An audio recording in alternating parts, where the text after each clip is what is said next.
Olá, amigas e amigos. Eu sou José Roberto Pellegrino, sou médico geriatra, sou também escritor, autor de 2 romances. Neste vídeo nós vamos conversar com vocês sobre pandemias.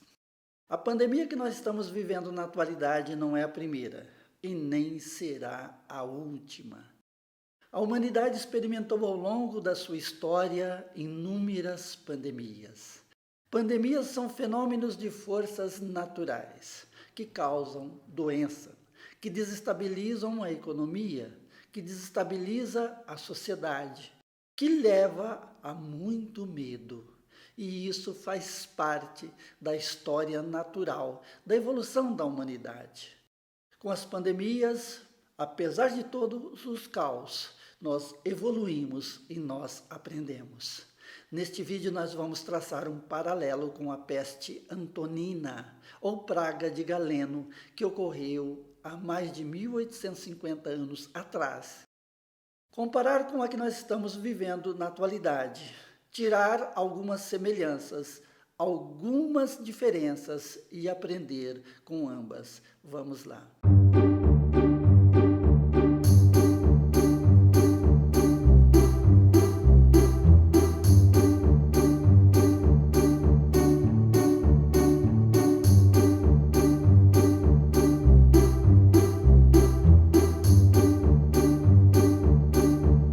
Há 1850 anos atrás, Roma vivia um apogeu econômico, um momento de muita paz, de muito progresso. A partir do ano 161 da era cristã, o Império Romano passou a ser governado por 2 imperadores da dinastia dos Antoninos, Lúcio Vero e Marco Aurélio. Cada um com as suas potencialidades e com suas diferenças. Lúcio Vero era um bom general, um militar bem treinado. Já Marco Aurélio, quando jovem, gostava de esportes, gostava de caçar, gostava de jogos como as lutas, mas Marco Aurélio se destacou por ser um grande filósofo, um grande estudioso da filosofia estoica. No ano de 166 da era cristã, o Império Romano foi assolado por uma grande peste. Uma peste que matou muita gente, que levou ao medo, ao terror e destruiu a economia. Segundo o historiador Dion Cássio, no pico da pandemia, no auge da pandemia, morriam por dia mais de 2.000 pessoas só na cidade de Roma. Segundo o mesmo historiador, esta peste matou naquela época mais de 5 bilhões de pessoas. Muita gente para aquela época, para uma população global, mundial ainda pequena. Esta peste se repetiu depois, entre os anos 240 e 270 depois de Cristo, e muito pior, mas muito pior mesmo. Segundo os historiadores, a peste que aconteceu entre 240 a 270, com os mesmos sintomas da primeira, matou em Roma uma média de 5.000 pessoas por dia e ceifou a vida aí de 50 a 70 milhões de pessoas. Mas vamos falar da primeira peste, da peste antonina, a que começou em 166 da era cristã.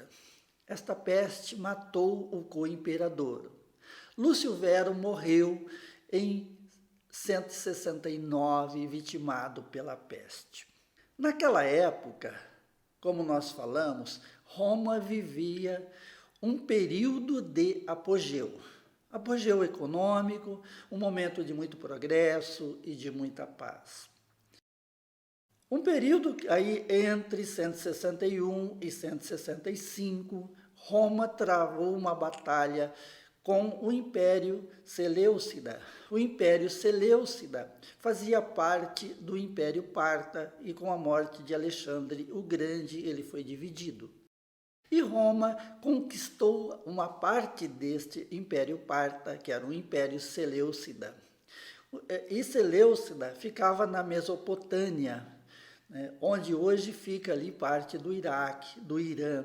Uma região muito rica, uma região com uma cultura, com uma ciência bem desenvolvida, e era extremamente importante, porque o Império Parta e o Império Seleucida, que fazia parte do Império Parta, que depois foi dividido, né, esse império, ele fazia parte da Rota da Seda, uma rota comercial importante, que começava lá na China, passava pela Índia, Oriente Médio e chegava até Roma. Comandada pelo imperador general, por Lúcio Vero, Roma ganhou a Batalha de Seleucida. Logo que os soldados chegaram a Roma, começou o período de peste. E aí vem aquelas teorias, né, aquelas lendas. O que causou a peste? Diz a lenda que a peste surgiu porque um soldado romano abriu uma tumba, um sepulcro, lá em Seleucida para roubar os tesouros, e quando ele arrombou esta tumba da múmia, saiu a praga. Era muito comum na antiguidade pessoas que venciam uma guerra, saqueava, levava todos os tesouros que eram possíveis, né, até para pagar as despesas de guerra do povo que eles conquistaram.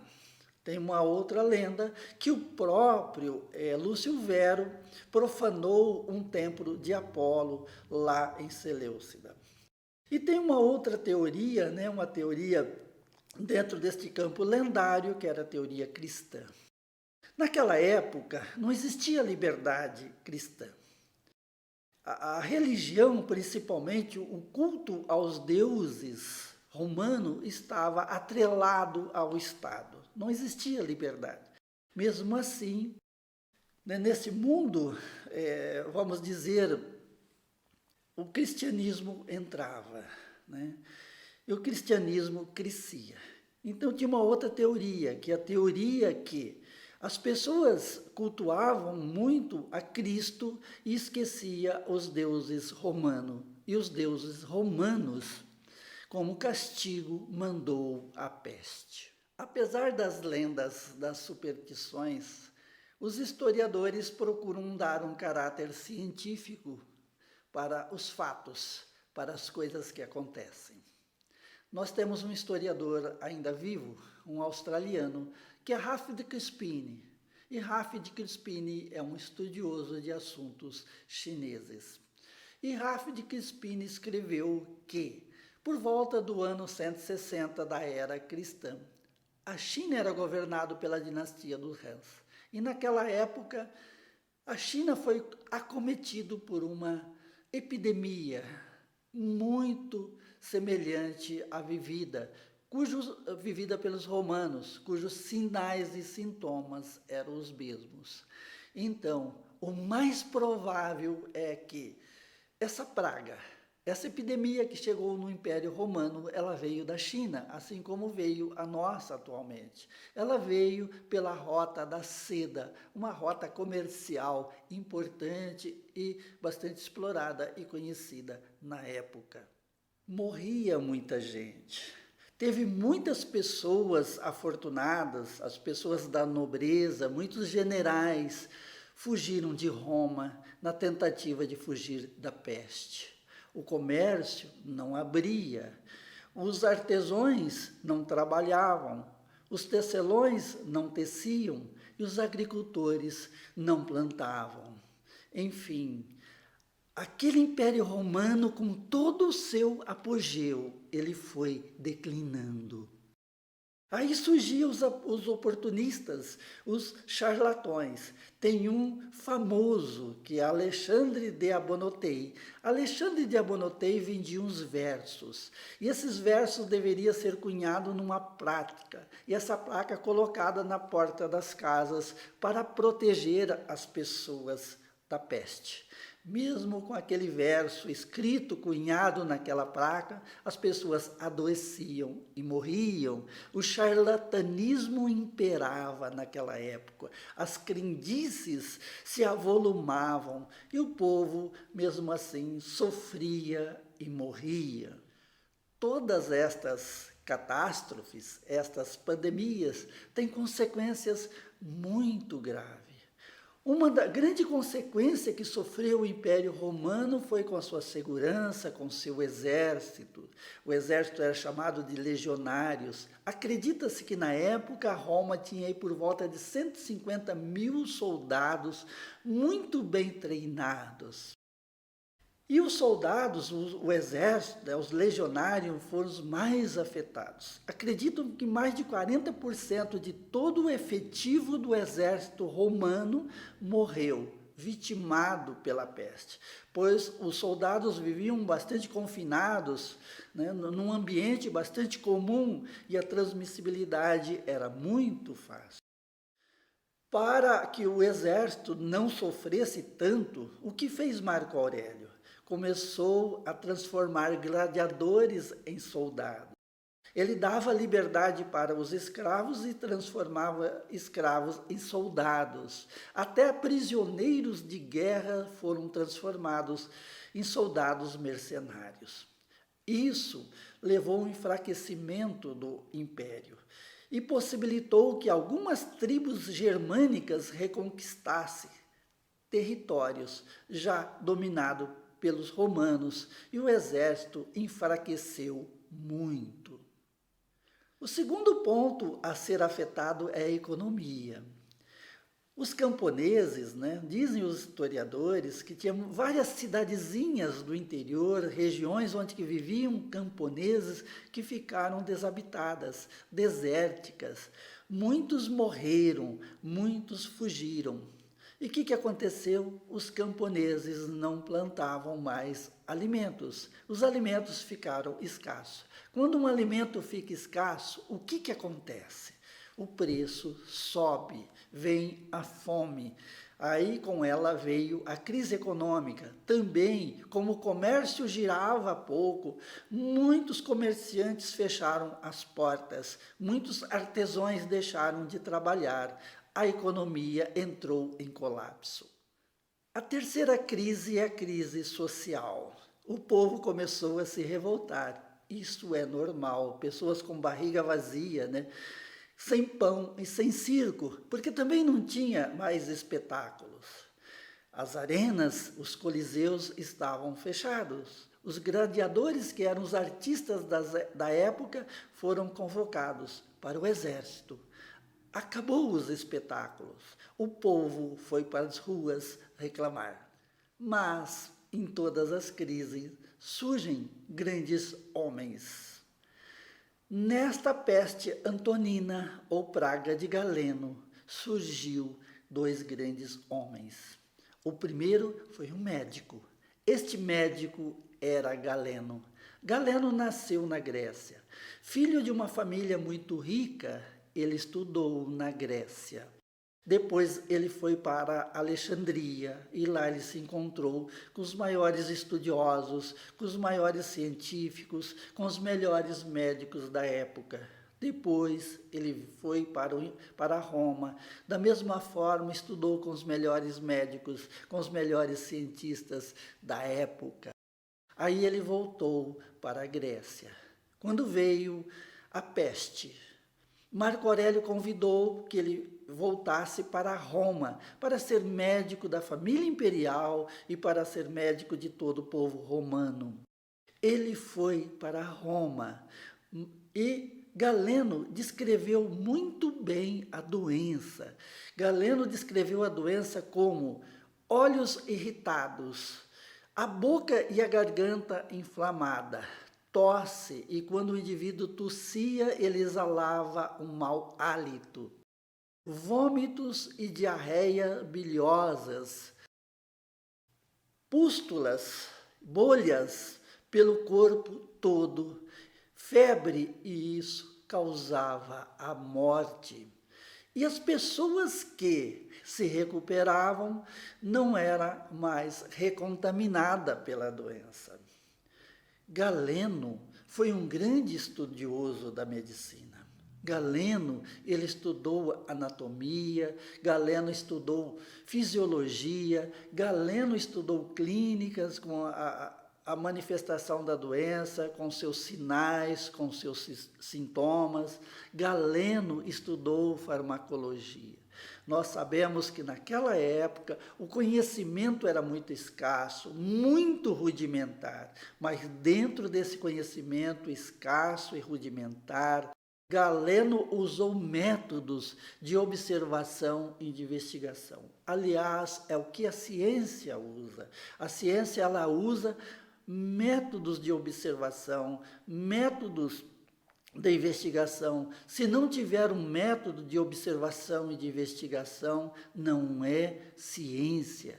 E Galeno praticou ciência dentro de uma época muito limitada de conhecimentos escassos. Galeno, ele foi o responsável dentro do campo da anatomia por algumas revelações, como as câmaras cardíacas do coração, as válvulas do coração.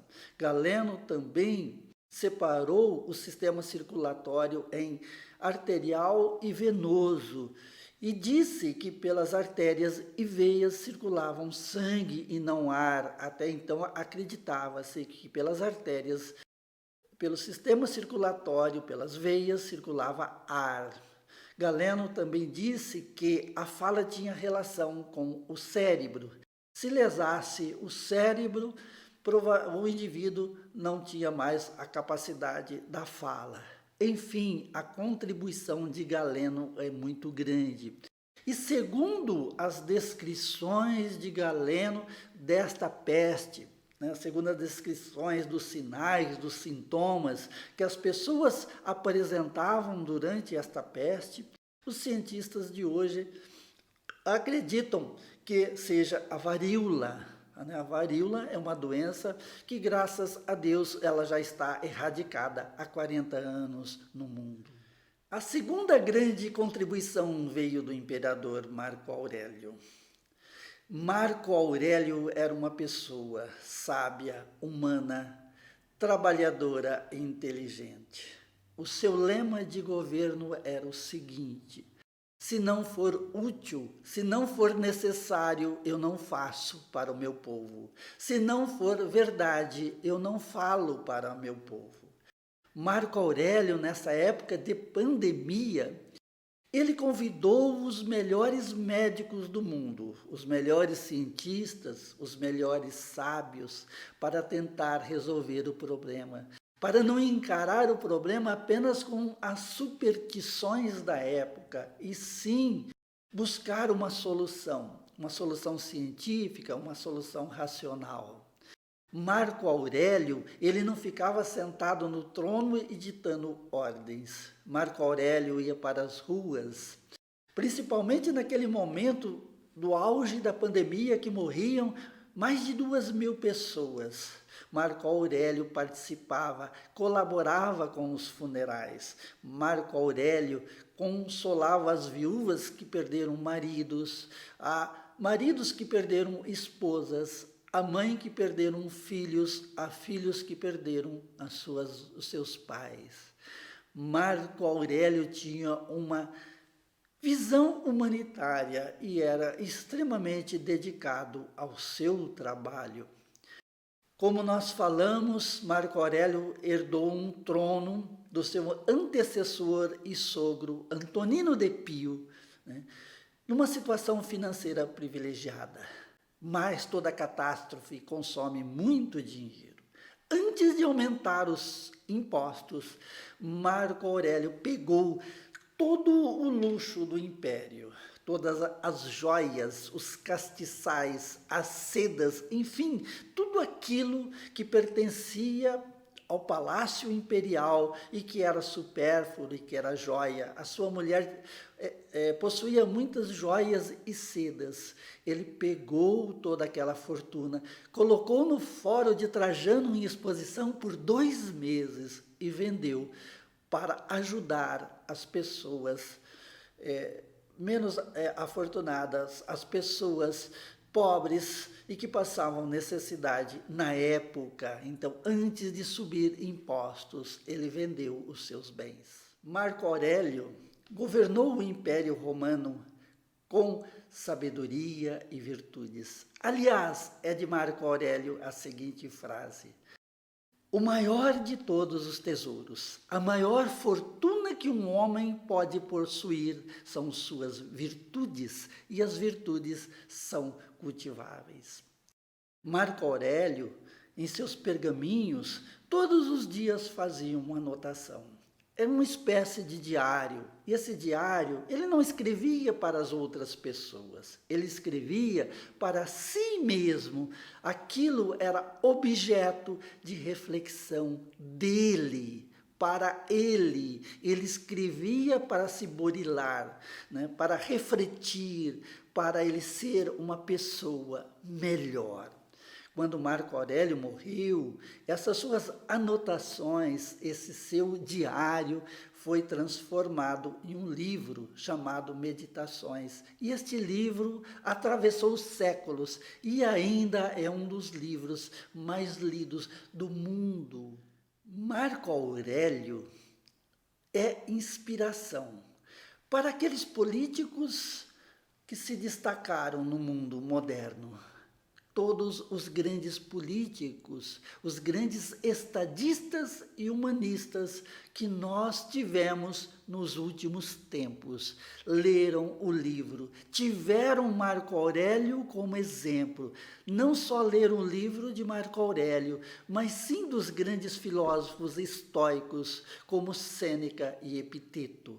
Marco Aurélio é um espelho, Marco Aurélio é uma inspiração para aquelas pessoas que querem ser políticos de verdade, que visam, em primeiro lugar, os seus cidadãos e cidadãs, que têm as pessoas que ele governa em primeiro lugar.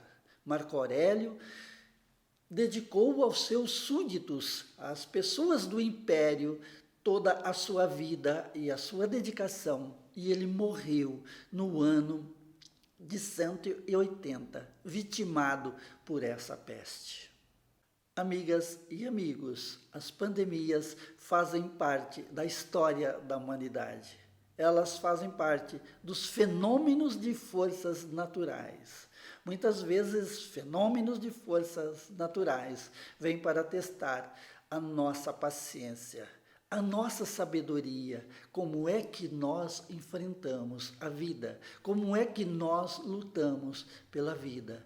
Porque o mundo só existe para aquela pessoa que ainda está viva.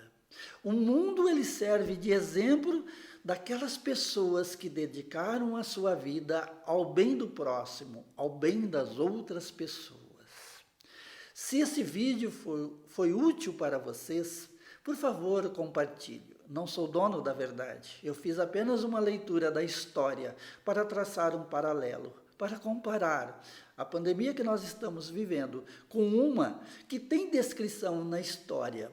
Uma que teve dois grandes homens como líderes na época, líderes verdadeiros, líderes humanos, um na ciência e um na política. Muito obrigado.